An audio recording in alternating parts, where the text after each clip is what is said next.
ভিডিওটা 5 মিনিটের। আমার স্ত্রী আর এক 22-23 বছর বয়সী যুবকের অন্তরঙ্গ মুহূর্তের ভিডিওতে দেখা যাচ্ছে তারা দুজন পৈশাচিক খেলায় মেতে রয়েছে।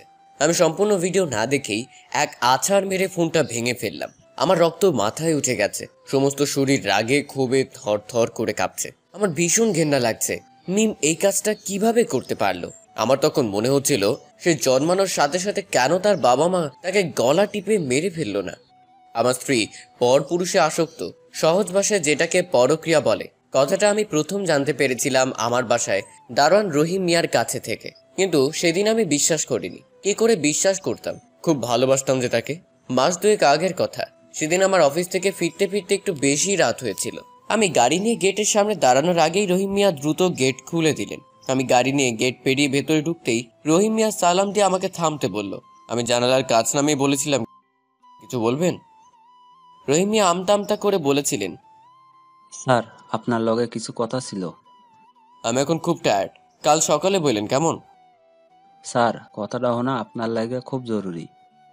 আমি গাড়ি থেকে বেরিয়ে বললাম, আচ্ছা ঠিক আছে বলেন, তবে একটু দ্রুত বলেন, আপনার ম্যাডাম না খেয়ে ওয়েট করছে আমার জন্য, অনেক রাত হয়ে গেছে। ম্যাডামের কথা শুনে রহিম মিয়ার চোখ মুখ কেমন জানি হয়ে গেল। রহিম মিয়া আবারও আমতা আমতা করে বললেন, স্যার, কেমনে যে কই কথাটা, আপনি আবার কি মনে করেন? কি ছুটি লাগবে নাকি টাকা লাগবে? বলে ফেলেন, এত ভয় পাবার কি আছে? না স্যার, কিছুই লাগবো না। তাহলে? রহিম মিয়া আমার হাত শক্ত করে ধরে বললেন, স্যার, আমারে ভুল বুঝেন না। ম্যাডামরে দেখতেছি কয়দিন ধরে এক পোলার লগে কই জানি যাই। পোলাটারে মোর সুবিধার মনে হয় না। আজ আবার পার্কে দেখলাম দুইজন জড়াজড়ি করে বইসা আছে। ওই পোলাটা ম্যাডামের কোলে শুইয়া রইছে, আর ম্যাডাম বাদাম ছিলা তারে খাওয়াই দিচ্ছে। আমি একবার চোখ বন্ধ করে কল্পনা করলাম মিমের কোলে অন্য একজন মাথা রেখে শুয়ে আছে আর সে তাকে বাদাম খাইয়ে দিচ্ছে। ওই মুহূর্তটা কল্পনা করতে আমার মাথা চক্কর দিয়ে উঠলো। আমি পড়ে যেতে নিলে রহিম মিয়া আমাকে ধরে ফেললো। স্যার, আপনি ঠিক আছেন? আমি কিছুক্ষণ চোখ বন্ধ করে রেখে বললাম, আপনি হয়তো অন্য কাউকে দেখেছেন, আপনার দেখার হয়তো ভুল হয়েছে। মিম কেন এসব করতে যাবে? রহিম মিয়া দ্রুত বলল, স্যার, আমার দেখার মধ্যে কোনো ভুল নাই। আমি আল্লাহর কসম খেয়ে বলছি, আমি সত্যি অন্য পোলার লগে ম্যাডামরে দেখছি।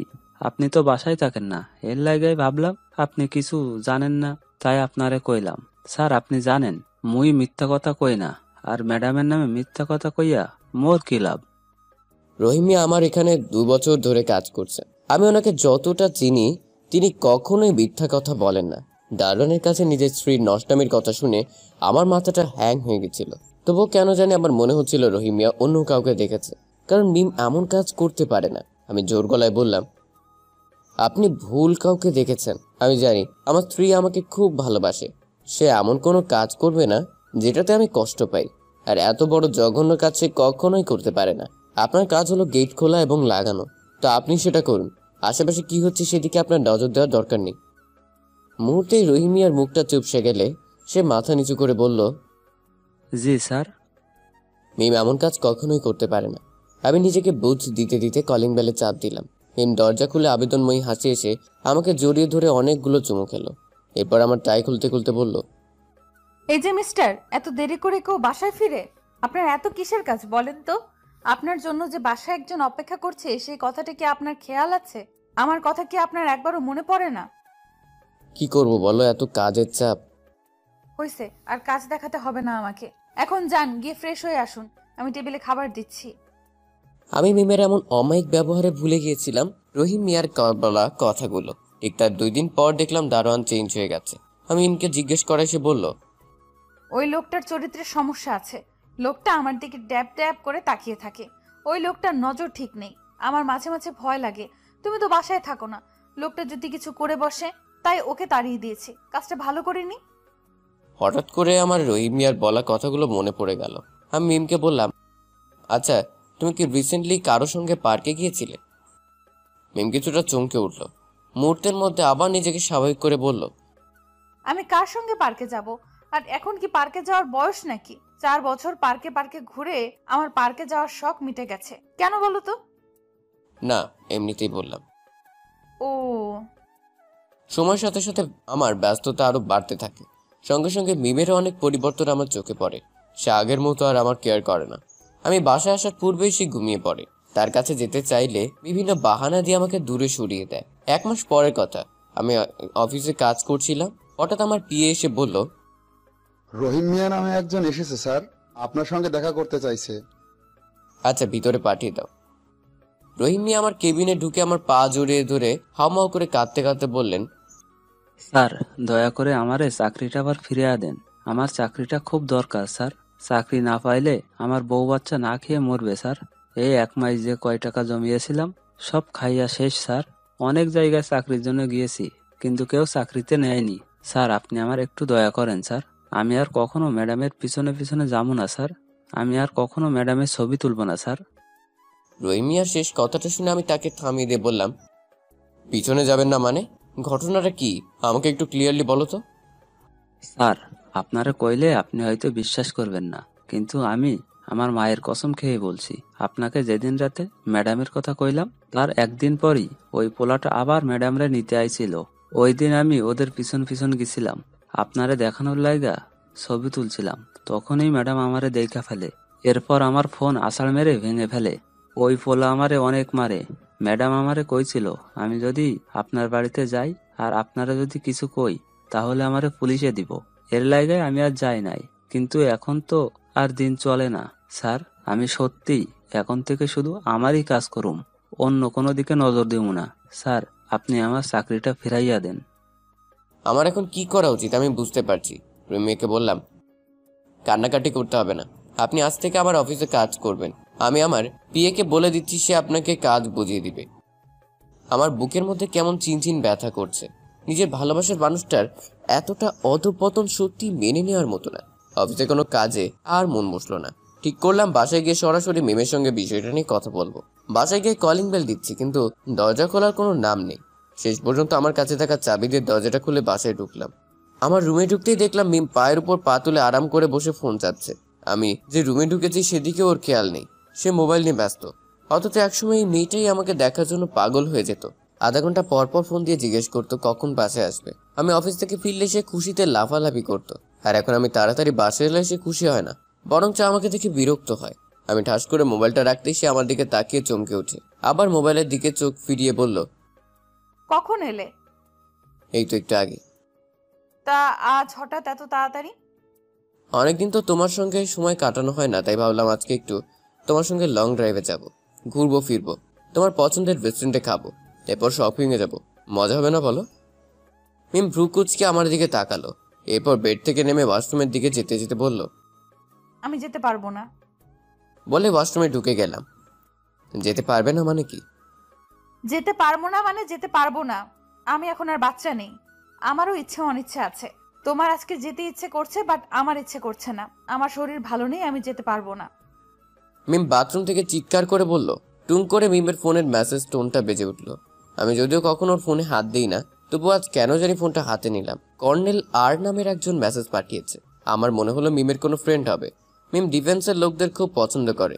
সে মাঝে মাঝেই বলতো সে যদি আমাকে বিয়ে না করতো তাহলে ডিফেন্সের কাউকে বিয়ে করতো। আমি কি মনে করে যেন মেসেজটা ওপেন করলাম। মেসেজটা ওপেন করতে আমার বুকটা কেঁপে উঠলো। মেসেজটা এরকম ছিল, জান, তোমার একটা পিক দাও তো, আমার না খুব দেখতে ইচ্ছে করছে তোমাকে। তার উপরে আরেকটা মেসেজ দেখলাম, সেখানে লেখা আছে, জান, তোমাকে না খুব কাছে পেতে ইচ্ছে করছে। মিম তার পরিপ্রেক্ষিতে বলেছে, বাবু আজকে রাতটা অপেক্ষা করো, কাল সকাল হলেই তো দেখা হচ্ছে। আমার মাথায় যেন আগুন ধরে গেল। আমি উপরের মেসেজগুলো পড়তে শুরু করলাম। নষ্টামির কোনো শেষ নেই। যত অশ্লীল কথাবার্তা আছে তাদের মধ্যে সব হয়েছে। আমার বউ তাকে অনেকগুলো নোংরা ছবিও পাঠিয়েছে, সেও পাঠিয়েছে। দুজনের মধ্যে গভীর প্রেম চলছে। মেসেজগুলো পড়তে পড়তে কখন যে চোখটা ভিজে আসছে বুঝতে পারিনি। হঠাৎ একটা মেসেজের চোখ আটকে গেল। মেসেজটা পড়ে আমার পায়ের নিচের মাটি যেন সরে গেল। ছেলেটা লিখেছে, তুমি যে অ্যাবর্শন করিয়েছো এটা তোমার স্বামী জানতে পারলে কি হবে? মিম বলেছে, ও জানবে কিভাবে আমি ওর সন্তানকে মেরে ফেলেছি? ওর এত কিছু জানার সময় আছে? আর জানলেই বা কি, আমি ওকে ভয় পাই নাকি? ওর কথা এখন বাদ দাও, আমাদের কথা বলো। আমরা কবে বিয়ে করছি? তোমাকে ছাড়া থাকতে আমার আর ভালো লাগে না। মেসেজগুলো আর পড়তে পারলাম না। আমার হাত পা থর থর করে কাঁপছে। আর মেসেজ পড়বার শক্তি আমার নেই। মনে মনে ভাবছি শুধু একটা কথা, এটা কি সেই মিম যে আমাকে বিয়ে করার জন্য আত্মহত্যা করার চেষ্টা পর্যন্ত করেছিলে, যে আমাকে বিয়ে করার জন্য হসপিটালের বেডে 22 ঘন্টা মৃত্যুর সঙ্গে পাঞ্জা লড়েছিল। আমি এই মিমটাকে চিনতে পারছি না। এটা কখনোই আমার মিম হতে পারে না। সে তো শুধু আমাকে ভালোবাসতো। সে কিভাবে এত নিচে নামতে পারে? নিজের সন্তানকে সে কিভাবে মারতে পারে? হঠাৎ আমার মধ্যে হিংস্র জানোয়ার জেগে উঠলো। মিম আমার সন্তানকে মেরেছে, আমিও কি মেরে ফেলবো? ওর বেঁচে থাকবে না কোনো অধিকার নেই। কিছু সময়ের জন্য আমি যেন পাগল হয়ে গিয়েছিলাম। রুমের দরজাটা বাইরে থেকে লাগিয়ে দিয়ে পাগলের মতো ছুটে গিয়েছিলাম গ্যারেজে। গাড়ি থেকে পেট্রোল নিয়ে আবার পাগলের মতো ছুটে এলাম রুমের সামনে। আমি আজ মিমকে আগুনে পুড়িয়ে মারবো। এটাই তার উত্তম শাস্তি। নিজের স্বামীকে ধোঁকা দেওয়ার শাস্তি, নিজের অনাগত সন্তানকে মেরে ফেলার শাস্তি। দরজার সামনে পেট্রোল ঢেলে দেশলাই বক্সটা পকেট থেকে বের করলাম। বক্স থেকে একটা কাঠি বের করে টুক করে টোকা দিতেই আগুন জ্বলে উঠলো। হাতটা থরথর করে কাঁপছে। দেশলাই কাঠিটা হাতে নিভে গেল। আবার জ্বালালাম, কিন্তু দরজায় ছুঁড়ে মারতে পারলাম না। 5বার চেষ্টা করে যখন পারলাম না, দরজা খুলে ছুটে চলে গেলাম মিমের কাছে। শক্ত করে জড়িয়ে ধরে বললাম, খুব ভালোবাসি তোমাকে। মিম আমাকে ধাক্কা মেরে ফেলে দিয়ে বলল, বললাম না আমি অসুস্থ? আর তোমার গা থেকে কি বাজে গন্ধ বেরোচ্ছে। খবরদার এই গায়ে আমাকে ছোবে না। আমি তো বললামই আমার যেতে ভালো লাগছে না। তাহলে এত নাটক করার কি আছে? যাও তো এখান থেকে, আমাকে ডিস্টার্ব করো না। আমি এখন খুব গুরুত্বপূর্ণ কাজ করছি। যত সব নোংরা ফালতু লোক আমার জামাটা নষ্ট করে দিল। এখন আবার আমাকে গোসল করতে হবে। মিমের প্রতিটি কথা যেন আমার বুকে তীরের মতো ঢুকছিল। আমি কিছুক্ষণ অবাক চোখে মিমের দিকে চেয়ে রইলাম। আমি টাচ করলে নাকি সে নোংরা হয়ে যায়। এসব কথা আজ আমাকে শুনতে হচ্ছে। আল্লাহ, তুমি আমাকে ধৈর্য ধরার তৌফিক দান করো। আমি ফ্লোর থেকে উঠতে উঠতে মিমকে বললাম, দরজার সামনে আমার হাত থেকে পেট্রোল পড়ে গিয়েছিল, ওগুলো একটু পরিষ্কার করো। তা না হলে রুম থেকে বেরোনোর সময় হয়তোবা স্লিপ খেয়ে পড়ে যেতে পারো। মিম বিরক্তি নিয়ে আমার দিকে তাকিয়ে বলল, তোমার কি আমাকে কাজের মেয়ে মনে হয়? ওসব পরিষ্কার আমি করতে পারবো না। তুমি ফেলেছো, তুমি পরিষ্কার করো। আমি সত্যিই মিমকে চিনতে পারছি না। মিমের সঙ্গে আমার 7 বছরের সম্পর্ক। টানা 4 বছর চুটিয়ে প্রেম করেছি, এরপর বিয়ে। মিমের বাবা মা আমার সঙ্গে ওর বিয়ে দিতে রাজি ছিল না, কারণ তারা প্রেম ভালোবাসা পছন্দ করে না। মিমের বিয়ে অন্য জায়গায় ঠিক করেছিল তারা। সে আমাকে বিয়ে করার জন্য আত্মহত্যা করার চেষ্টা করে। আমাকে বিয়ে করার জন্য সে 6 দিন হসপিটালে ভর্তি ছিল। মিম সুস্থ হওয়ার পর আমাদের বিয়েটাও বেশ ঘটা করেই হয়েছিল। মিমের জেদের সামনে তার বাবা মা আমাদের সম্পর্ক মেনে নিতে বাধ্য হয়েছিল। দেখতে দেখতে আমাদের বৈবাহিক জীবনে 3 বছর পেরিয়ে গেছে। এর পূর্বে মিম কখনোই আমার সঙ্গে এমন বাজে বিহেভ করেনি। আগের মিম আর আজকের মিমের মধ্যে যেন আসমান জমিনের মতো তফাৎ। এই মিমকে আমার বেশ অচেনা লাগছে। আমার ভীষণ রাগ লাগছে। আমার খুব ইচ্ছা করছে ওর চুলের মুঠি ধরে কষে কয়েকটা থাপ্পড় লাগিয়ে দিতে। কিন্তু ওই যে ভালোবাসি ওকে, আর যাকে ভালোবাসা যায় তার গায়ে হাত উঠানো যায় না। আমার বাবা বলতেন বউয়ের গায়ে হাত দেয় তো কাপুরুষেরা। আজ আমার বড্ড কাপুরুষ হতে ইচ্ছে করছে, কারণ বউ যখন ভুল পথে যাবে তাকে সোজা করার জন্য একটু কাপুরুষ হলেও ক্ষতি কি। আমি মেয়ের কাছে গেলাম। ওর বাহু শক্ত করে ধরে একটা ঝাঁকুনি দিয়ে বললাম, সত্যি করে বলো তো, তোমার কি হয়েছে? তুমি এমন বিহেভ করছো কেন? মিম আবার আমাকে ধাক্কা দিয়ে বলল, তুমি আবার আমাকে তোমার ওই নোংরা হাত দিয়ে টাচ করলে কেন? তোমাকে তো বললাম আমি অসুস্থ, আমি যেতে পারবো না। তাহলে বারবার নোংরা হাতে টাচ করার কি আছে? আমার জামাটা একদম নোংরা করে ফেললো। তোমার জন্য এখন কি প্রতিদিন আমার 14 বার করে গোসল করতে হবে? এইসব কথা শোনার পর মিমের সামনে থাকবার কোনো মানেই হয় না। আমি রুম থেকে বেরিয়ে যাওয়ার জন্য পা বাড়াতেই মিম বলে উঠল, কথায় কথায় টাচ করবে না তো, ভালো লাগে না। এই কথা শোনার পর আর নিজেকে রাগটাকে কন্ট্রোল করতে পারলাম না। দ্রুত মিমের কাছে গিয়ে ওকে এক ধাক্কায় বেডে ফেলে দিয়ে 2 হাত দিয়ে ওর গলা টিপে ধরলাম। রাগে ফুঁসতে ফুঁসতে বললাম, তোকে টাচ করার জন্য কি এখন আমার কাছে তোর অনুমতি নিতে হবে? আমি টাচ করলে কি তোর গা থেকে মাংস খসে পড়ে যায় নাকি? নাকি এখন আমার ছোঁয়া তোমার ভালো লাগে না? প্রতিদিন নতুন নতুন পুরুষের ছোঁয়া পেতে ইচ্ছে করে? তাহলে বলো, পতিতালয়ে রেখে আসি। ওখানে প্রতিদিন নতুন নতুন পুরুষের ছোঁয়া পাবি। আমার ছোঁয়া তো আর তোর ভালো লাগে না। তোকে খুব ভালোবাসি তাই বলে এটা ভাবিস না যে তোর সব অন্যায় আমি চোখ বুঝে সহ্য করব। শোন, তোকে আজ একটা কথা বলি। তোর নামে অনেক কিছু কিন্তু আমার কানে আসছে, কিন্তু আমি কিছুই বলিনি, কারণ আমি তোকে ভালোবাসি। আমার তোর উপর বিশ্বাস ছিল। তুই কখনো এরকম জঘন্য কাজ করতে পারিস না, কিন্তু আমি ভুল ছিলাম। যা করার করে ফেলেছিস। এখনো সময় আছে, ভালো হয়ে যায়। এমন কিছু করিস না যেটাতে আমি কষ্ট পাই। শেষে দেখবি এই কুল হারাবি, ও কুলও হারাবি। তোর জায়গায় অন্য কেউ হলে আজ আমি তোকে জানে মেরে ফেলতাম। আমি মিমকে ছেড়ে দিয়ে উঠে আসতে নিলে মিম বলল, আমি ডিভোর্স চাই। আমি মিমের কথা শুনে হতভম্ব হয়ে গেলাম। আমি যেন বাকশক্তি হারিয়ে ফেলেছি। এই কথাটা বলার আগে তার কি একবারও বুকটা কাঁপলো না? এত বছরের ভালোবাসার সম্পর্ক কি এত সহজেই ভেঙে ফেলা যায়? হয়তো বিবাহিত মহিলারা যখন অবিবাহিত কোনো ছেলের প্রেমে পড়ে তখন তার স্বামীর প্রেম তার সামনে ঠুনকো হয়ে যায়। তার স্বামী যে তাকে কত ভালোবাসে সেগুলো তার চোখেই পড়ে না। কথায় আছে না, প্রেম মানুষকে অন্ধ করে দেয়।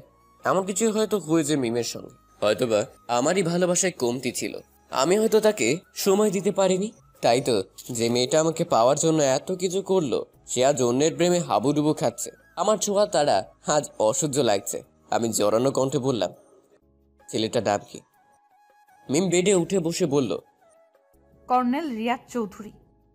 আমি মনে মনে ভাবলাম, বা নামেরই কেমন যেন একটা ওয়েট আছে। কর্নেল রিয়াদ চৌধুরী নামটা শুনে মনে হচ্ছে বেশ অবস্থা সম্পন্ন লোক, আর আমার নাম শুনলেই মনে হয় কোথাকার কোন ফকির।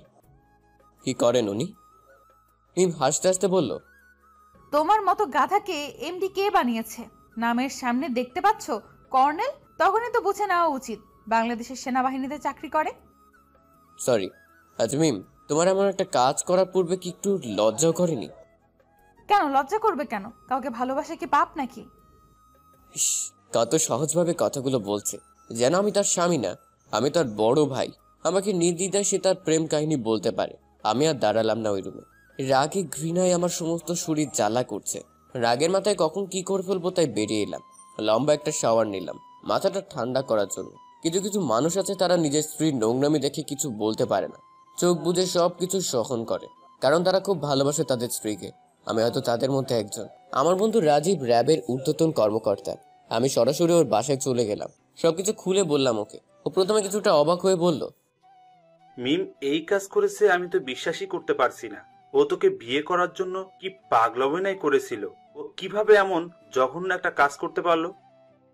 হয়তো আমারই ব্যর্থতা, আমি ওকে সময় দিতে পারিনি। আপনি যে এখনো বেঁচে আছেন, এটাই তো আপনার সৌভাগ্য। পাশ থেকে রাজীবের স্ত্রী বলল। রাজীব তার স্ত্রীর সাথে তাল দিয়ে বলল, হ্যাঁ, কথা সত্য, তুই এখনো বেঁচে আছিস, এটাই তো অনেক। পেপার পত্রিকায় দেখিস না, মাঝে মাঝেই তো দেখা যায় স্ত্রীর হাতে স্বামী খুন, স্ত্রীর প্রেমিকের হাতে স্বামী খুন, আরো কত কি নিউজ। রাজীবের স্ত্রী বলল, ভাইয়া, আমি জানি আপনি ভাবিকে অনেক ভালোবাসেন, কিন্তু আমার মতে যে থাকতে চায় না তাকে ছেড়ে দেওয়াই ভালো। কারণ জোর করে কাউকে ধরে রাখা চায় না। সে হয়তো এখন বুঝছে না সে কাকে হারাচ্ছে। আপনার মতো মানুষ যে সবার ভাগ্যে জোটে না, সেটা সে বুঝতে পারছে না। সত্যি কথা বলছি, আমি যদি আপনার জায়গায় থাকতাম তাহলে এতক্ষণ ওকে খুন করে ফেলতাম। রাজীব হাসতে হাসতে বলল, বন্ধু, তুই চাপ নিচ্ছিস কেন? বউ থাকবে না তো কি হয়েছে? আমার শালিগুলো কিন্তু সেই সুন্দরী, তুই চাইলেই আমি একজনের সাথে সেটিং করিয়ে দিতে পারি। ফাজলামি রাখ, আমি দুঃখে মরি আর তুই ফাজলামি করতেছিস। এই, তোরা একটু চল না আমার বাসায়, তোরা দুজন বুঝালে হয়তো বুঝবে। রাজীব বলল, আমার মনে হয় না সে বুঝবে। আর এত কিছু জানার পরও তুই তাকে স্ত্রী হিসেবে গ্রহণ করবি? কি করব বন্ধু, খুব ভালোবাসি যে ওকে। রাজীব আসতে না চাইলেও ভাবির পিড়াপিড়িতে আমার সঙ্গে এলো। রাজীব যখন মিমকে বলল, মিম, এসব কি শুনছি? তুমি যাকে এত ভালোবাসতে, যাকে নিজের করে পাওয়ার জন্য এত কিছু করলে, তাকে ছেড়ে কিভাবে আরেকজনের সঙ্গে সম্পর্কে জড়ালে? আমার বন্ধু যে তোমাকে পাগলের মতো ভালোবাসে, সেটা কি তোমার চোখে পড়ে না? তুমি কি একবারও ভেবেছো তুমি চলে গেলে এই মানুষটার কি হবে? দেখেন ভাইয়া, আপনার বন্ধুকে আমার ভালো লাগে না। আপনার বন্ধুকে আমি আর আগের মতো ফিল করতে পারি না। আপনার বন্ধুকে আমি আর সহন করতে পারছি না, তাই আমি ডিভোর্স চেয়েছি। এখানে আমি ভুল কিছু করেছি বলে তো আমার মনে হচ্ছে না। ভাবি বলল, হঠাৎ করে কি এমন হলো যে এত বছরের ভালোবাসার মানুষকে আর ভালো লাগছে না তোমার? ভাইয়ের মধ্যে যদি কোনো সমস্যা থেকে থাকে তাহলে সেটা তুমি বলো, ভাইয়া নিজেকে চেঞ্জ করার চেষ্টা করবে। তোমাদের মধ্যে যদি কোনো ঝামেলা হয়ে থাকে সেটাও বলো, স্বামী স্ত্রীর মধ্যে ঝামেলা হতেই পারে। তাই বলেছে এরকম হুটহাট ডিভোর্স দেওয়াটা তো কোনো সমাধান না। মিম সরাসরি বলল, আমি একজনকে ভালোবাসি, আমি বাকি জীবনটা তার সঙ্গেই কাটাতে চাই। আমি চুপচাপ শুধু মিমের কথা শুনছিলাম। ভাবি বলল, তা হঠাৎ কি এমন দেখলে তার মধ্যে যে আমার ভাইয়ের ভালোবাসা তোমার কাছে ঠুনকো হয়ে গেল? মিম কিছু বলল না, চুপ করে দাঁড়িয়ে থাকলো। ভাবি আবারও বললেন, দেখো মিম, মানুষটা খুব ভালো, এমন মানুষ পাওয়া খুব কঠিন। মানুষটা তোমাকে পাগলের মতো ভালোবাসে। আমি তোমার যা কৃত্তিকলাপ শুনলাম, এগুলো জানবার পরেও মানুষটা যে তোমাকে নিজের করে রাখতে চায়, এটাই তো অনেক। একবার তুমি নিজেই ভাবো কতটা ভালোবাসলে একটা ছেলে তার স্ত্রীর অন্য ছেলের সাথে সম্পর্ক আছে জেনেও তাকে নিজের রাজমহলের রানী বানিয়ে রাখতে চায়। শোনেন, আমাকে জ্ঞান দিতে আসবেন না। আপনার যদি তার জন্য এতই কষ্ট হয়ে থাকে তাহলে আপনি বিয়ে করুন না তাকে। আমাকে এসব কথা বলে কোনো লাভ নেই, আমি আমার ডিসিশন নিয়েই ফেলেছি। কুশে একটা চড় বসিয়ে দিলাম মিমের গালে। কুত্তার বাচ্চা, তো লজ্জা করে না ভাবিকে এসব বলতে? মিম চড় খেয়ে গালে হাত দিয়ে সোফায় বসে পড়লো। আমি আরো মারতে যাচ্ছিলাম, কিন্তু রাজীব আমাকে টেনে বাইরে নিয়ে এলো। বন্ধু, তুই ওই ছেলেটার ইনফরমেশন আমাকে দে। ওই শুয়োরের বাচ্চার চোখ যদি আমি উপড়ে না ফেলছি, তাহলে আমার নাম রাজীব না, ওই কুত্তার বাচ্চাকে মেরে গুম করে ফেলবো। থাক বন্ধু, তোরা তো হাইপার হতে হবে না, তুই বাসে যা। তোরা দুজন এখানে এসেছিলি, মিমকে বুঝিয়েছি, সেটাই আমার জন্য অনেক। সে যদি ওই ছেলের সাথে সুখী হয় তাহলে থাকুক না সুখী। আমি ডিসিশন নিয়ে ফেলেছি, আমাকে ডিভোর্স দিব। আমার গাল বেয়ে 2 ফোঁটা জল গড়িয়ে পড়লো। শালা, মেয়ে মানুষের মতো কান্না করিস কেন? তোকে বললাম না আমার শালীরা দেখতে অস্থির। তোর মিম পচা ডিম, তাদের সামনে কিছুই না। একটার না একটার সাথে তোর সেটিং করে দিব, চাপ নিস না তো মামা। আমি মুচকি হাসলাম শুধু। ওদের বিদায় দিয়ে আমি দ্রুত মিমের রুমে আসলাম। সরি তোমার গায়ে হাত উঠানোর জন্য। 1 মাসের মধ্যে ডিভোর্স দিয়ে দিব। তুমি এখন টান টোপলা বেঁধে বিদায় হও আমার বাসা থেকে। তোমার মুখ আমি আর দেখতে চাই না। মিম অবাক হয়ে বলল, এত রাতে আমি কোথায় যাব? সেটা আমি কিভাবে বলবো? তবে তোমার প্রেমিকের কাছে যেতে পারো। আজ তার তোমাকে খুব কাছে পেতে ইচ্ছে করছে। মিম চোখ ছোট ছোট করে বলল, তুমি আমার ফোন ঘেটেছিলে? হুম। তুমি কোন সাহসে আমার ফোনে হাত দিয়েছিলে? বারে, আমার টাকায় কেনা ফোনে হাত দিতে আবার সাহস লাগবে নাকি? আর তাছাড়া ফোনে হাত না দিলে তো জানতেই পারতাম না তোমার সব কুকীর্তির কথা। মিম মাথা নিচু করে বলল, আমাকে কিছুদিন সময় দাও, আমি চলে যাব এখান থেকে। আমি মিমের হাতটা আমার হাতের মধ্যে নিয়েও সামনে হাঁটু গেড়ে বসে অনুনয় করে বললাম, এই প্লিজ আমার সাথে এমনটা করো না। খুব ভালোবাসি তোমাকে। তোমার ছাড়া আমি থাকবো কিভাবে? তুমি জানো না আমার সবকিছু জুড়ে শুধু তোমার বিচরণ। মিম এক ঝটকায় তার হাত ছাড়িয়ে নিয়ে গট গট করে হেঁটে অন্য রুমে চলে গেল। আর যাওয়ার সময় বলে গেল, তোমার মতো ছ্যাচরা মানুষ আমি আর একটাও দেখিনি। সেদিনের পর থেকে আমি অন্য রুমে থাকা শুরু করে দিলাম। প্রায় 1 মাস হতে চলল ওর সঙ্গে দূরত্ব বজায় রেখে চলছি। সেদিনের পর থেকে নিজেকে অফিসের কাজে ব্যস্ত করে ফেলি। বাসায় যাই শুধু রাত্রিটা কাটিয়ে দিয়ে আবার সকালে বেরিয়ে পড়ি। খাওয়া দাওয়া সব বাইরে করি এখন। মিমের সঙ্গে সামনাসামনি দেখা হয় না বললেই চলে। হুট করে কখনো দেখা হয়ে গেলেও কথা বলি না। সেদিন রাতের পর থেকেই আমার জীবন থেকে ওর চ্যাপ্টারটা ক্লোজ করে দিয়েছি। সে 1 মাস সময় চেয়েছে আমার কাছে। আমি থাকতে দিয়েছি ওকে 1 মাস আমার বাসায়। তবে কিছু শর্ত জুড়ে দিয়েছি। তার মধ্যে প্রধান শর্ত হলো, ওর এই নোংরা মুখ নিয়ে কখনো আমার সামনে আসতে পারবে না। ওর প্রেমের নামে নোংরামিগুলো আমার বাসাতে করতে পারবে না। তবুও মাঝে মাঝে মাঝরাতে ওর হাহা হিহি শব্দ পেতাম। আমার মাথা তখন নষ্ট হয়ে যেত। আমার বউ রাত জেগে অন্যের সাথে নষ্টামি করে বেড়াচ্ছে। স্বামী হিসেবে এটা সত্যি আমার জন্য বড় একটা লজ্জার বিষয়। আসলে ওকে এখন নিজের বউ বলতেও ঘেন্না করে। অবশ্য ওকে যাতে আর বউ বলতে না হয় সে ব্যবস্থাও করে ফেলেছি। ডিভোর্স পেপারে আমি অলরেডি সাইন করে দিয়েছি। ও যেদিন এ বাসা থেকে চলে যাবে সেদিন ওর হাতে ধরিয়ে দিব পেপারটা। সকাল সকাল মিমের দরজায় নক করলাম। মিম দরজা খুলে আমাকে দেখতে পেয়ে কিছুটা অবাক হয়ে গেল। সে হয়তো ভেবেছিল কাজের বুয়া এসেছে। প্রায় 15 দিন পর মিমকে দেখলাম। চোখ মুখ শুকিয়ে গেছে, চোখের নিচে কালি পড়েছে। কিছু বলবে? আজ তোমার 30 দিন পূর্ণ হয়েছে। সো টানটোপলা বেঁধে বিদায় হও আমার বাসা থেকে। আমি অফিস থেকে ফিরে যেন তোমাকে এই বাসায় আর না দেখি। তোমার ঠিকানা দিয়ে যেও, আমি ডিভোর্স পেপার পাঠিয়ে দিব। বাড়িতে নতুন অতিথি আসবে। আমার বাসায় তোমার কোনো স্মৃতি আমি রাখতে চাই না। আমি কিছুতেই তাকে বুঝতে দিতে চাই না এই বাড়িতে একটা 3rd ক্লাস ক্যারেক্টারলেস মেয়ের সঙ্গে এতদিন আমার বসবাস ছিল। সো তাড়াতাড়ি বিদায় হও আমার বাড়ি থেকে। মিম ভীষণ অবাক হয়ে বলল, তুমি আবার বিয়ে করবে? বারে, তুমি স্বামী থাকতে অন্য একটা ছেলের সাথে ফষ্টি নষ্টি করতে পারবে আর আমি ডিভোর্স দিয়ে বিয়ে করতে পারবো না? মিম হয়তো কিছু বলতে চাইছিল, কিন্তু আমি তাকে থামিয়ে দিয়ে বললাম, আমি তোমার কোনো কথা শুনতে চাই না। বাসায় ফিরে আমি যেন তোমাকে আর না দেখি। অফিস থেকে ফিরে দেখলাম মিম সোফায় বসে বসে কাঁদছে। মিমকে কাঁদতে দেখে আমি বেশ অবাক হলাম। কি হয়েছে, কাঁদছো কেন? মিম ফোপাতে ফোপাতে বলল, রিয়াদ আমাকে ধোকা দিয়েছে। কথা না বাড়িয়ে আমি দ্রুত রুমে এলাম। কারো কষ্টে আমি কখনো খুশি হয়েছি বলে আমার মনে পড়ছে না, কিন্তু আজ কেন জানি আমার ভীষণ খুশি লাগছে। ভীষণ আনন্দ হচ্ছে আমার। মিমের মুখে ওর প্রেমিকের ধোঁকা দেওয়ার কথাটা শোনার পর থেকে আমার মনে হচ্ছে আমি পৃথিবীর সব থেকে সুখী ব্যক্তি। আমি যেন 1000 বছর ধরে এই দিনটারই অপেক্ষায় ছিলাম। লম্বা একটা শাওয়ার নিলাম। আজ অনেকদিন পর নিশ্চিন্তে শান্তিমতো ঘুমোতে পারবো। বিছানায় পিঠ ঠেকাতে না ঠেকাতেই মিম আমার রুমে প্রবেশ করলো। জবাই করা মুরগির মতো কিছুক্ষণ ছটফট করে মিম বলল, তোমার সাথে কিছু কথা ছিল। আমি বিরক্তি নিয়ে বললাম, আমি এখন খুব টায়ার্ড, আমি এখন ঘুমাবো। এই মুহূর্তে আমি তোমার কোনো কথা শুনতে পারবো না। যাও, আমাকে বিরক্ত করো না, এখন ঘুমোতে দাও, পরে শুনবো তোমার কথা। মিম হতাশ গলায় বলল, প্লিজ, আমি বেশি সময় নেব না, 2 মিনিট লাগবে আমার কথাগুলো বলতে। আমি চোখ বন্ধ করে বললাম, ওকে, বলে ফেলো দ্রুত। তোমার কাছে কি 5 লক্ষ টাকা হবে? আমি পরে তোমাকে দিয়ে দেবো আবার। আমি চোখ খুলে বললাম, এত টাকা দিয়ে কি করবে তুমি? কাজ আছে। আমি তোমাকে কেন টাকা দিতে যাব? তুমি কে আমার? আমি তোমার মিম বলতে গিয়েও থেমে গেল। আমি তাচ্ছিল্যের স্বরে বললাম, আমি তোমার মতো 3rd ক্লাস ক্যারেক্টারলেস মেয়েকে 1 টাকাও দিতে পারবো না। মিম আমার পা জড়িয়ে ধরে কাঁদতে কাঁদতে বলল, প্লিজ, আমার টাকাটা খুব প্রয়োজন, আমি পরে তোমাকে সব টাকা পরিশোধ করে দেব।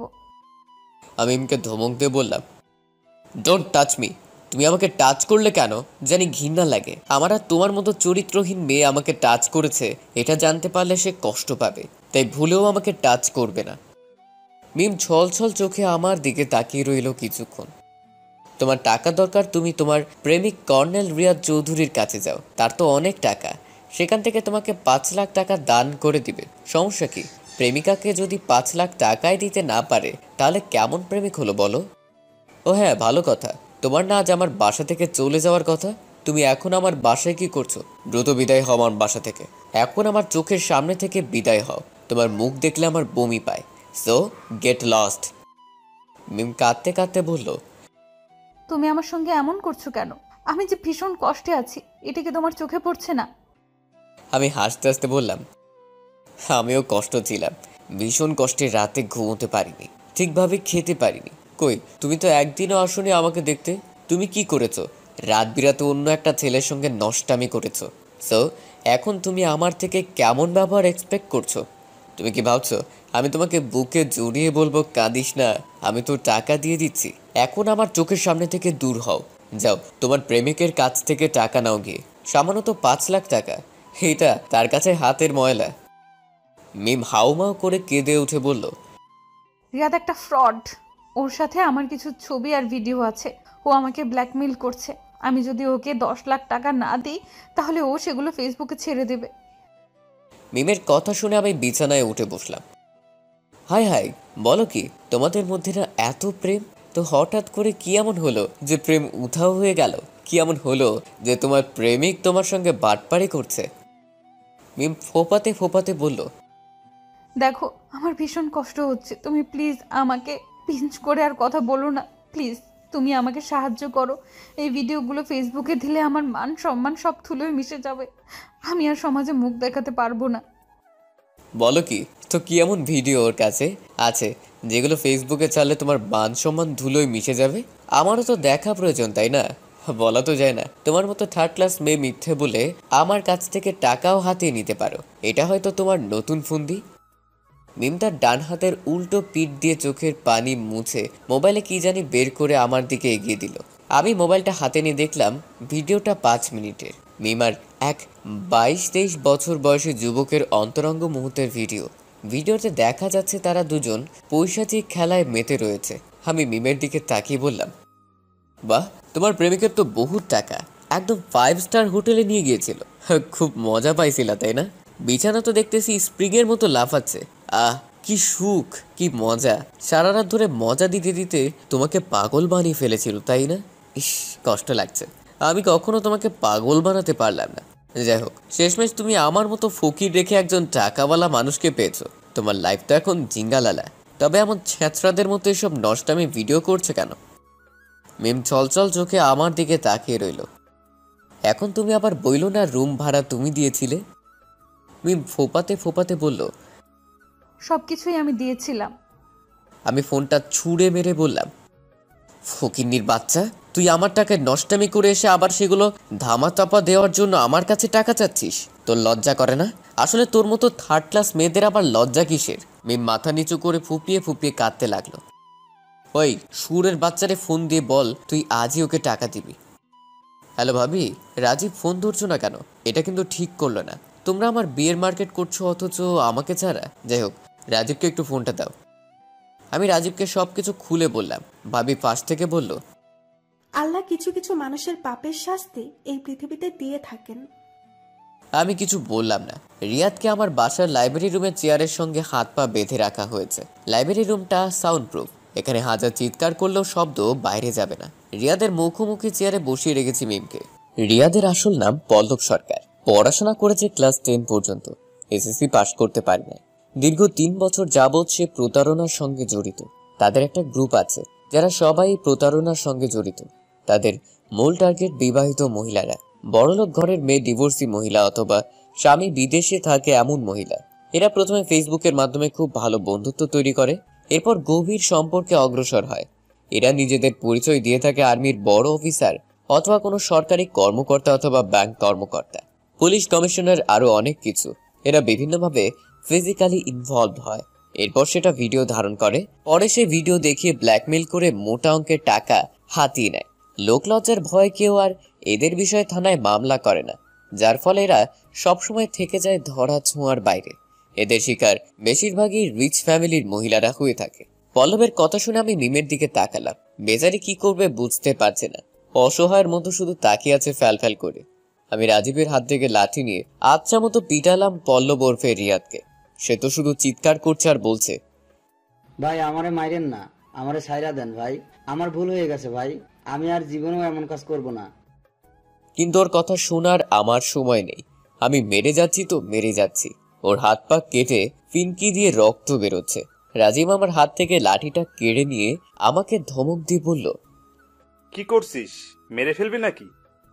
এই সুরের বাচ্চাকে আমি আজ মেরেই ফেলবো। তুই জানিস আমার মতো আরো কত জোরে সংসার ভেঙেছে?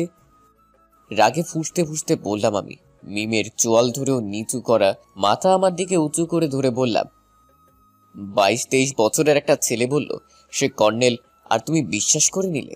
তোমার মধ্যে কি কমন সেন্সটুকুও নেই? 22-23 বছরের একটা ছেলে কিভাবে কর্নেল হয়? নাকি প্রেমে অন্ধ হয়ে গিয়েছিলে? রিয়াদের চুল ধরে মাথা উঁচু করে বললাম, এই কুত্তার বাচ্চাকে তোমার কোন অ্যাঙ্গেলে কর্নেল মনে হয়? বলে কষে 2টা চর বসিয়ে দিলাম ওর গালে। এই কুত্তার বাচ্চার জন্য তুই আমাদের এত বছরের ভালোবাসাকে লাথি দিয়েছিস, তাই না? বলে রিয়াদের বুক বরাবর একটা লাথি মেরে দিলাম। আমার লাথিকে রিয়াদের নাক বুক দিয়ে রক্ত বেরিয়ে এলো। রাজীবকে নিয়ে অন্য ঘরে চলে গেল। আমার দৃষ্টি ফিরালাম মিমের দিকে। মিমের চুলের মুঠি ধরে বললাম, কুত্তার বাচ্চা, তুই ফকিন্নি মার্কা ছেলেটার জন্য আমার বাচ্চাকে হত্যা করেছিস। তোর কুকর্মের জন্য আমার অনাগত সন্তানকে এই পৃথিবীতে আসতে পারেনি। বলে কোষে চর বসিয়ে দিলাম মিমের গালে। মিম তাল সামলাতে না পেরে মুখ থুবড়ে পড়ে ফ্লোরে। পেট বরাবর কোষে একটা লাথি মারতে যাব অমনি রাজীব এসে আমাকে আটকে দিল। কি করছিস? কি মরে যাব তো? আমি আজ ওদের দুজনকে মেরেই ফেলবো। রাজীবকে জড়িয়ে ধরে কাঁদতে কাঁদতে বললাম, তুই জানিস ওই ক্যারেক্টারলেস মহিলা তার প্রেমিকের কথায় আমার অনাগত সন্তানকে পৃথিবীর আলো দেখার আগেই মেরে ফেলেছে। এই জানোয়ারের বাচ্চা আমার সন্তানকে পৃথিবীতে আসতে দেয়নি। তোর কি একবারও বুক কাঁপেনি নিজের সন্তানকে মেরে ফেলার আগে? একটু কি মায়া কাজ করেনি তোর আমার সন্তানের জন্য? এখন মাথা নিচু করে রাখছিস কেন? লজ্জা করছে? কাঁদছিস কেন হারামজাদি? কিয়ামতের দুনির সন্তান যখন আল্লাহর কাছে বলবে আমার মা আমাকে পৃথিবীতে আসতে দেয়নি, তখন কি জবাব দিবি রে? রাজীব, তুই আমাকে ছেড়ে দে প্লিজ। এই হারামজাদিকে আমি এক্ষুনি খুন করব। পাগলামি করিস না তো, মাথা ঠান্ডা কর। তুই আমার কাছে ডিভোর্স চেয়েছিলি না? দিলাম তোকে ডিভোর্স। 1 তালাক, 2 তালাক, 3 তালাক। তুই এক্ষুনি এই মুহূর্তে দূর হয়ে যা আমার সামনে থেকে। ভুলেও আর কখনো আমার সামনে পড়িস না যেন। মিম আমার পা জড়িয়ে ধরে ফুপিয়ে ফুপিয়ে কাঁদতে কাঁদতে বলল, আমার ভুল হয়ে গেছে, আমাকে কি আর একটি বার সুযোগ দেওয়া যায় না? মেরে দিলাম সজোরে একটা লাথি। মিম ছিটকে গিয়ে দূরে পড়ল। আমি ঘর কাঁপিয়ে হেসে উঠে বললাম, সুযোগ? তাও আবার তোকে? খুবই হাস্যকর ব্যাপার। রাজীব রুম থেকে বেরিয়ে গেল। আমি মিমের কাছে গিয়ে বসলাম। আচ্ছা বলতো, আমি কি কখনো তোকে ভালোবাসে কমতি রেখেছিলাম? তুই কেন আমার সাথে এমনটা করলি? তুই যা যা বলেছিস আমি তাই তাই করেছি, তাহলে তুই কেন আমার সাথে এমনটা করলি? তোর সাথে আমার মার বনি বোনা হয় না, যার কারণে আমি মাকে পর্যন্ত আমার বাসায় নিয়ে আসিনি, যাতে তুই একটু সুখী থাকিস। ওকে খুশি করার জন্য আমি কত কিছুই না করেছি। আমি হয়তো তোকে সময় দিতে পারিনি অফিসের কাজে, হয়তো একটু বেশি বিজি থাকতাম, কিন্তু একবারও কি ভেবে দেখেছিস আমি কার জন্য গরুর মতো থাকতাম অফিসে? আমি কার জন্য দিনরাত এক করে পরিশ্রম করতাম? জীবনে হয়তো এসব ভাবিসনি একবার। এসব ভাবলে এমন জঘন্য কাজ করতে পারতিস না কখনো। আমি তো তোদের জন্য, তোর জন্য দিনরাত এক করে পরিশ্রম করছি, যাতে তুই ভালো থাকতে পারিস, ভবিষ্যতে আমাদের সন্তানরা যাতে ভালো থাকতে পারে। আর তুই কি করলি? আমার অনুপস্থিতির সুযোগ নিয়ে আরেকজনের সাথে নষ্টামিতে মেতে উঠলো। যা করেছিস খুব ভালো করেছিস। এতদিন পর তো তোর আসল চেহারাটা দেখতে পেলাম। আচ্ছা একটা কথা বল, ওই ছেলেটা কি দেখতে এতই সুন্দর যে তুই আমার কথা ভুলে গেলি? আমার অফিসে তো তোর চেয়ে অনেক সুন্দরী সুন্দরী মেয়ে আছে, যারা স্যার স্যার বলে সারাদিন আমার পিছন পিছন ঘুরে, যারা আমার সঙ্গ পাওয়ার জন্য, আমার সংস্পর্শে আসার জন্য মুখিয়ে থাকে। কই আমি তো কখনো তাদের প্রতি আকৃষ্ট হইনি, আমি তো কখনোই তাদের সুযোগ দিইনি, আমার মনে তো কখনো তাদের জন্য একটু ভালোবাসা জাগেনি। তাহলে তুই কিভাবে এমনটা করতে পারলি? মিম আমার প্রশ্নের কোনো উত্তর দিল না, সে শুধু মাথা নিচু করে ফুপিয়ে ফুপিয়ে কাঁদছে। আমি দ্রুত আমার রুম থেকে ডিভোর্স পেপার নিয়ে এসে মিমের মুখের উপর ছুঁড়ে ফেললাম। যা, তোর ডিভোর্স পেপারে সাইন করে দিয়েছি, তুই আজ থেকে স্বাধীন। এই মুহূর্তে আমার বাসা থেকে বেরিয়ে যা, তোর মুখ আমি আর দেখতে চাই না। ন্যাকামো বাদ দিয়ে দ্রুত আমার বাড়ি থেকে বিদায় হ, তোর প্রেমিকের সঙ্গে এখনো খেলা বাকি আছে। দুদিন পর দৈনিক করতোয়ায় প্রথম পাতায় বেশ বড় করে একটা সংবাদ ছাপা হয়েছে। বগুড়ার করতোয়া নদীতে পুরুষাঙ্গবিহীন একটা লাশ উদ্ধার। রাজীব চেয়েছিল ওকে পুলিশের হাতে তুলে দিতে, কিন্তু এই বাটপারগুলোকে পুলিশে দিয়ে কোনো লাভ নেই। এরা 2 দিন পর ছাড়া পেয়ে আবারও অন্যের সংসারে আগুন লাগাবে, তাই একেবারে পৃথিবী থেকে বিদায় করে দিয়েছি শালাকে। 2 দিন পর আমি অফিসের জন্য রেডি হচ্ছিলাম, হঠাৎ কলিং বেল বেজে উঠলো। দরজা খুলতে দেখলাম মিম তার বাবার সঙ্গে দাঁড়িয়ে আছে দরজার সামনে। আমি কিছু বলার আগেই মিমের বাবা আমার গলা চেপে ধরে বলল, তুই কোন সাহসে আমার মেয়েকে ডিভোর্স দিস? যখন তোর ভালো লাগবে তখন তুই আমার মেয়েকে বিয়ে করবি, আর যখন ভালো লাগবে না তখন লাথি দিয়ে ছুঁড়ে ফেলে দিবি। আমার মেয়ে কি মগের মুল্লুক? আমার মেয়েকে কি তোর খেলনা মনে হয়? জীবনটা কি তোদের খেলনা মনে হয়? যখন যা ইচ্ছা তাই করবি। আমার মেয়েকে বিয়ে করার জন্য যে আমার পা পর্যন্ত ধরেছিলি, সেটা কি ভুলে গেছিস? আমি ওনার হাত আমার গলা থেকে ছাড়িয়ে নিয়ে বললাম, আপনি হয়তো আপনার মেয়ের কুকীর্তির কথা জানেন না, তাহলে আমাকে আজ হয়তো এভাবে কথাগুলো বলতেন না। কেন? আমার মেয়ে হঠাৎ এমন কি করলো যে তুই ওকে ডিভোর্স দিয়ে দিলি? আমার মেয়েটা 3 দিন হলো না খাওয়া, কান্না করতে করতে চোখ লাল করে ফেলেছে। আমি আমার ফোনটা তার দিকে এগিয়ে দিয়ে বললাম, আপনি ভিডিওটা প্রথমে দেখুন, এরপর আপনি বলবেন আপনার স্ত্রী যদি এসব করতো তাহলে কি আপনি তাকে মেনে নিতেন? আপনি যদি বলেন যে আপনি মেনে নিতেন, তাহলে আমিও আপনার মেয়েকে ডিভোর্স দিব না। মিম আমার সামনে হাত জোর করে বলল, প্লিজ ভিডিওটা দেখিও না। বারে, তুমি স্বামীকে রেখে পরপুরুষের সঙ্গে 5 স্টার হোটেলে ফুর্তি করতে পারবে, তুমি আমার টাকায় পরপুরুষের সঙ্গে নষ্টামি করতে পারবে, আর আমি সেই ভিডিও তোমার বাবাকে দেখাতে পারবো না? মিমের বাবা ভিডিওটা একটু দেখে মোবাইল বন্ধ করে ফেললেন। থরথর করে কাঁপতে কাঁপতে মিমের গালে একটা কোষের চড় মারলেন। তার গাল বেয়ে টপ টপ করে পানি গড়িয়ে পড়ছে। তোকে আমার মেয়ে বলতে ঘৃণা করছে। তুই এতটা নিচে কিভাবে নামতে পারলি? আজ থেকে আমার জন্য আমার মেয়ে মরে গেছে। তুই খবরদার আমার বাড়িতে পা রাখবি না। এর ঠিক 10 দিন পর মিম গলায় ফাঁস দিয়ে আত্মহত্যা করে। পরকীয়ার পরিণতি কখনো সুখকর হয় না। আপু, আপনাদের উদ্দেশ্যে কিছু কথা বলি। আমি একজন ছেলে হয়ে বলতেছি, আপু, এখনকার ছেলেরা মোটেও ভালো না। ফেসবুকে যারা আপনাকে জান পাখি সোনা পাখি বলে পাম দিয়ে দিয়ে ফুলিয়ে ফেলছে, তারা কখনোই আপনাকে ভালোবাসে না। তারা হয় আপনার সঙ্গে টাইম পাস করছে, আপনার সঙ্গে মজা নিচ্ছে, আর না হয় তারাও ওই প্রতারণার গ্রুপের সদস্য। তা না হলে বিবাহিত একটা মেয়ের সঙ্গে কে প্রেম করতে যাবে বলেন? আমার পরিচিত এক ছেলে বিবাহিত মেয়ের সঙ্গে প্রেম করে, তো আমি ওকে প্রশ্ন করেছিলাম সে বিবাহিত মেয়ের সঙ্গে কেন প্রেম করে। প্রতি উত্তরে সে বলেছিল বিবাহিত মেয়ের সঙ্গে প্রেম করলে কেস খাওয়ার কোনো সম্ভাবনা থাকে না। সে এইভাবে বলেছিল খাওয়া দাওয়া সব হয়, কিন্তু বিয়ে করতে হয় না। এখনকার প্রতিটা ছেলেই চায় কুমারী মেয়েকে বিয়ে করতে। সবাই ভালো মেয়ে চায়, ইনটেক মেয়ে চায়। যে ছেলেটা আপনি ফেসবুকে না আসলে পাগল হয়ে যায়, একটু খেয়াল করলে দেখবেন আপনার মতো আরো 10 জন তার লাইনে আছে। আপনার হাজবেন্ড হয়তো আপনাকে সময় দিচ্ছে না, আপনি হয়তো তার উপর রাগ করে এমন হাজারো ছেলের সঙ্গে কথা বলতে শুরু করেন। কথা বলতে বলতে একসময় সম্পর্কটা অনেক গভীরে চলে যায়। এরপর বিভিন্ন ধরনের ভুল করে ফেলেন। এরপর শুরু হয় সংসারের ঝামেলা, স্বামী স্ত্রীর মধ্যে ঝগড়া। আপনি যদি একবার ভাবতেন আপনার স্বামী আপনাকে সময় দিতে পারছে না শুধুমাত্র আপনাদের ভালোর জন্য, আপনি আপনার সন্তান যাতে 3 বেলা ভালো খাবার খেয়ে ভালো কাপড় পরে থাকতে পারেন সেই জন্য তিনি দিনরাত পরিশ্রম করে যাচ্ছেন। অসুস্থ হলেও ছুটে চলে যাচ্ছেন কর্মস্থলে, কারণ একদিন অফিসে না গেলে ওই দিনের টাকা অফিস কেটে রাখবে। কিন্তু আপনার স্বামী আপনাকে একদিন চাইনিজ রেস্টুরেন্টে খাওয়ানোর জন্য অসুস্থ শরীর নিয়ে অফিস করছে, কারণ আপনি চাইনিজ খাবার খাওয়ার পর যে একটা মুচকি হাসি দেন, সেই মুচকি হাসিটা দেখে আপনার স্বামীর প্রাণ ভরে ওঠে। তাই এসব পথে পা বাড়ানোর আগে একবার আপনার স্বামীর কথাটা ভাববেন, একবার আপনার সন্তানের কথাটা ভাববেন। অনেক আপু আবার তাদের স্বামীদের নিয়ে অভিযোগ করে তাদের স্বামীরা তাদেরকে স্বাধীনতা দেয় না, স্বাধীনভাবে তাদেরকে বাইরে বের হতে দেয় না। আপনারা হয়তো কাজ করতে চান কিন্তু তারা আপনাদের কাজ করতে দেয় না। বিশ্বাস করেন আপু, আপনাদের স্বামী আপনাদের বাইরে যাওয়া নিয়ে কোনো সমস্যা নেই, কিন্তু সমস্যা কোথায় জানেন? আপনারা যখন বাইরে বের হন তখন আপনাদের আশেপাশে কিছু হিংসা নরপশু আছে যারা চোখ দিয়ে আপনাদের খুবলে খুবলে চিড়ে খায়। আর এসব যখন আপনার স্বামীর চোখে পড়ে তখন সে কিছুতেই সহ্য করতে পারে না, রক্ত গরম হয়ে ওঠে, তখন তার ইচ্ছে করে চোখগুলো উপড়ে ফেলতে। কিন্তু এখন দেশের যা পরিস্থিতি, সব জায়গায় প্রতিবাদ করা যায় না। আপনার স্বামী প্রতিবাদ করতে পারে না, তাই তিনি আপনাকে বাসা থেকে বের হতে দেয় না। তিনি আর সবার মতো আপনাকে বাইকের পেছনে চড়িয়ে লং ড্রাইভে নিয়ে যায় না, কিংবা আর 10 জনের মতো মধ্যরাতে আপনার হাতে হাত রেখে হাঁটতে বেরোয় না, কারণ তার মধ্যে সবসময় একটা ভয় থাকে আপনার যদি কিছু হয়ে যায়। তাই স্বামীকে কখনো ভুল বুঝবেন না, স্বামীকে কষ্ট দেওয়ার জন্য কখনো অন্য ছেলেদের সঙ্গে কথা বলবেন না, কারণ আমার মনে হয় তাহলে আপনি নিজেই আপনার মস্ত বড় ক্ষতি করছেন। অনেকের স্বামী আবার বিদেশ থাকে, স্বামীর সঙ্গে দেখা হয় না বছরের পর বছর, অনেক বছর পর আসে, 2-3 মাস থেকে আবার চলে যায়। মেয়ে মানুষ তো শারীরিক চাহিদা অবশ্যই থাকবে, সেই শারীরিক চাহিদার অথবা ভালোবাসা পাওয়ার জন্য অনেকে হয়তো জড়িয়ে পড়ে পরকীয়ায়। কিন্তু আপনার সেই পাড়া প্রতিবেশী দেবর অথবা আপনার সেই প্রেমিকা কি আপনাকে ভালোবাসে? না, সে আপনাকে ভালোবাসে না, সে আপনার সঙ্গে ভালোবাসার নাটক করছে। সে শুধু ভালোবাসে আপনার দেহটাকে অথবা আপনার টাকাকে।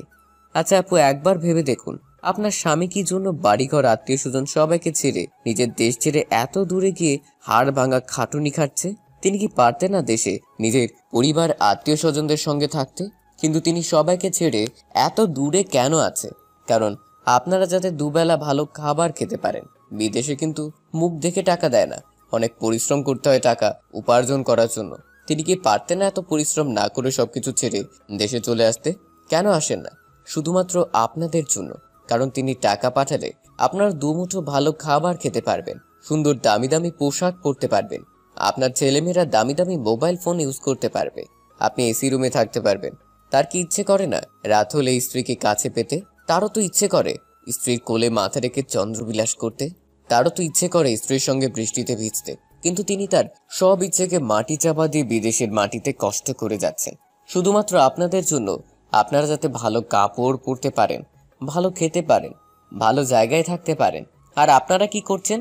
স্বামীর টাকা এসি রুমের মধ্যে থেকে অন্যের সঙ্গে প্রেম ভালোবাসার নামে নষ্টামি করে বেড়াচ্ছেন। একটা কথা মাথায় রাখবেন, আল্লাহ কাউকে ছাড় দেন কিন্তু ছেড়ে দেন না। আপনি যাদেরকে সবকিছু বিলিয়ে দিচ্ছেন তারা আপনার আপন কেউ না। আপনার আপন হলো আপনার স্বামী। বিয়ের আগে মেয়েদের নিরাপদ জায়গা হলো মা বাবা আর বিয়ের পর স্বামী। আর এছাড়া যত সম্পর্ক আছে সবার মধ্যে 2 নাম্বারই আছে, সবই রং নাম্বার। কেউ আপনাকে ভালোবাসে না, সবাই আপনার দেহটাকে ভালোবাসে। তাই ভুল করেও এমন কিছু করবেন না যাতে একুল একুল সব কুল হারাতে হয়। স্বামীর মতো আপন কেউ নাই আপু। মাঝে মাঝে হয়তো রাগ করবে, ঝগড়া হবে, এগুলো তো স্বাভাবিক ব্যাপার।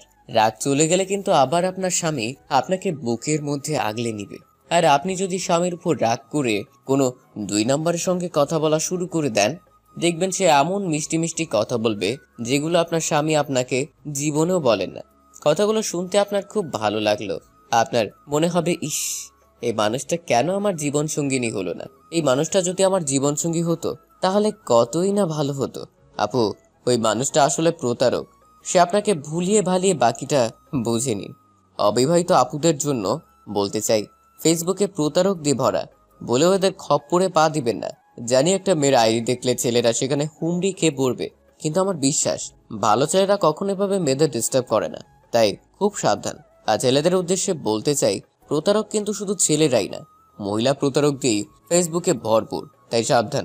শেষে একটাই কথা বলতে চাই, পরকীয়া মানুষের শুধু ক্ষতি করে।